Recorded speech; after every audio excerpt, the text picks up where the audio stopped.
You're watching CarTell.tv and I'm Jenny. Subscribe to the channel. The E-Pace got a revamp for 2021 that makes it more modern than before, and it was already pretty good. However, it has two things going against it. First of all, it's a small SUV, and those are a dime a dozen now. Secondly, it's aiming at a higher price ladder for this class, and for that, it needs to be better than good. And today I have the entry level, the R-Dynamic SP250. So if this one is up to standard, then the others should be impressive. Above this one, there are also R-Dynamic SE and HSE with the same engine, and the top of the range is the P300 Sport. As far as small SUVs go, I'd have to say this is pretty good looking.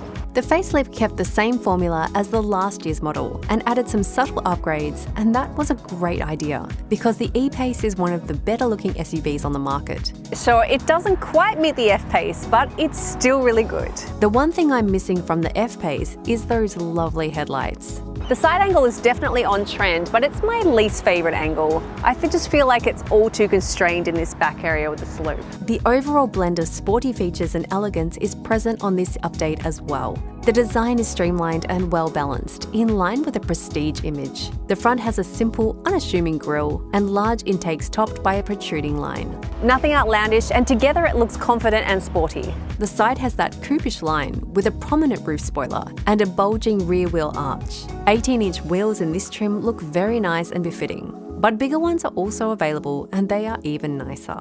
Higher trims and optional features go all the way up to 21 inches. Cool, but I personally think a bit too big for a vehicle of this size. What do you think? And yes, this is hydraulic.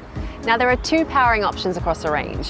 Most of the cars come with a P350 powertrain, which is a 2-litre Ingenium turbo petrol with 184 kilowatts and 365 Nm of torque. It's paired with a 9-speed automatic, which sends the power to all 4 wheels and helps the hefty body reach 100 in 7.5 seconds and tops out at 229 kilometers an hour. The second option is called P300, and it's reserved for the Sport model. It also has a 2-litre engine, but now with 221 kilowatts and 400 Newton meters, it tops out at 241 kilometers an hour and reaches 100 in 6.9 seconds. Now there are other options across other markets, including hybrids. I mentioned the hefty body a minute ago, and it's a bit on the heavy side for a small SUV. It tips the scales at 1857 kilograms, and it does show while driving aggressively. It does make the car feel more planted and probably more assured, but it doesn't really do you any favors in terms of agility. If you get too enthusiastic, then you definitely notice the weight more. That really concludes my complaints regarding the driving feel of the E-Pace. Now, if I wanted to be picky, I could talk about how for sporty driving, the suspension is a little soft, but I don't really want to do that. I mean, it is true, but I just have to acknowledge how comfortable the E-Pace is for this class of vehicle. It's also less unsettled on bad roads, and that's definitely a plus in Australia, especially in Adelaide. The engine and gearbox combo is just awesome as well. Now, as we've come to expect from Jag, it does have a nice wide torque curve. 365 Newton meters is a fine number, though not really mountain moving, but having it from 1300 revs all the way up to 4500 revs is great. You're pretty much always in the most comfortable revs, and the gearbox makes the best use of that torque. Now there is a bit of a delay when you press the pedal, but it's nothing major. So what all this means is that the E-Pace, even with the less powerful powertrain, is very easy to drive in pretty much all conditions. It's faster than you will practically need it to be, and it gets up to any legal speed with ease. It's zippy in town, even though that weight does show when you're setting off. And it's great out on the open road where its comfort and power make it feel very relaxed. Now, if you're really up for some sporty driving, those complaints can be remedied. If you put the car in dynamic mode and the gearbox into sport. It means that it holds gears longer and also makes steering more immediate. Mind you, grip is rarely a problem with the E-Pace, as torque vectoring comes as standard even on the entry-level trim. Now the interior definitely still has a lot of the pre-facelift flavour, but the materials have been upgraded and so has the tech. And it is very minimal and understated, but there's an undeniable elegance and some sort of a cohesive styling that goes on. I mean, no part is out of place. It is still reminiscent of the F-Type, adding to the sporty atmosphere, but with a bit of modern flair, very obvious from things like this new gear selector. It's smaller than the previous one and thankfully not a dial, although personally I would have liked to see it in this matching burgundy perforated leather. The splitting grab handle is still here and really makes the driver feel secluded from the rest of the interior. Exactly what you would want in a sporty design. The steering wheel has also changed, and I think that I prefer it from the old one. Another novelty is this infotainment screen. Its diagonal is 11.4 inches now, and it comes with Jag's new software, a big improvement over the previous one. Of course, it comes with Apple CarPlay and Android Auto. Jag are actually doing over-the-air updates, which is great to help iron out any glitches that might have been occurring. This has actually been really smooth since we've had it this week. And the way that the system is split into these 3 channels is really user-friendly. So you've got your traveling and navigation, the media, and then your phone. So transferring between any of them, and they all seem to work really well together, whereas some systems seem to, I don't know, like Apple CarPlay will glitch when you've got the navigation system on. This has been really good. I should also mention wireless charging function that comes with a signal booster, and I just have to point out the 360-degree camera that you can move around and see the car from every angle. This thing is ridiculous. I love some of the angles that look onto the car from corners. Legit looks like someone's standing outside filming the car. It's pretty trippy. Also, under the screen there are now these 2 function dials. For example, turning them in their stock position lets you change the temperature and the value reads on this nice little screen in the middle. Pull the dial out and you control the ventilator speed.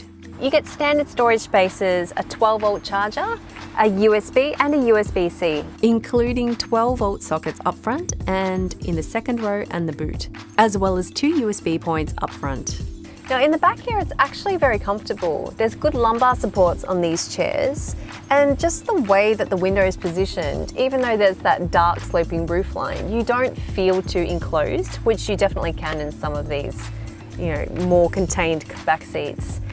You get the standard cup holders in the armrest, air vents, and there is the 12-volt charger there too. The boot has 601 litres with all the seats up and almost 1,400 litres with the rear seats folded. Power tailgate comes as standard even in this trim.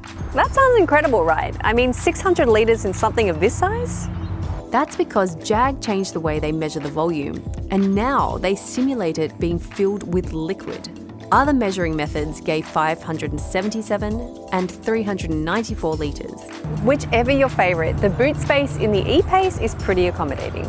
This entry-level model is already pretty safe. Just some of the features include traction control, dynamic stability control, the mentioned torque vectoring, hill start assist, emergency brake assist, ABS and EBD, electric parking brake, keyless entry and push-button start, adaptive cruise control, 3D surround camera, which is an optional feature in this trim, blind spot assist, lane keep assist, front and rear parking sensors, rear collision monitor, rear traffic monitor, traffic sign recognition, adaptive speed limiter, driver condition monitor. Now this E-Pace with a few extra trimmings is priced at just under $70,000. Look, the E-Pace is lovely. But again, with that price tag and against competition like Mercedes GLA, Audi Q3, and my personal fave, the Volvo XC40, it's a tough match.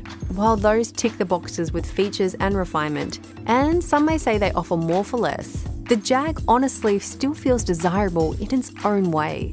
But what makes it different or a desirable choice over its luxury Euro rivals? Well, Amelia did mention it in her review a while back. And after spending some time in this latest edition of the E-Pace, I have to say that there's just something different about driving a Jag.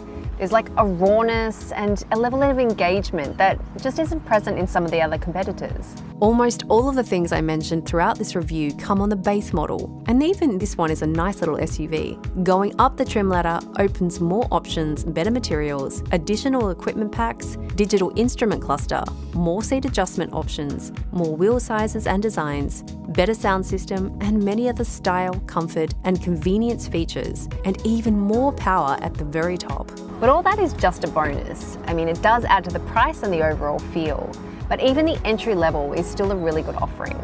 Whether it's worth its price tag, we'll have to see. Thanks again for watching Cartell TV. Now, today we have 3 of these awesome Jaguar hats to give away. Now you just need to head over to our Instagram page and look for the E-Pace post to find out how to win. And we'll see you in the next review.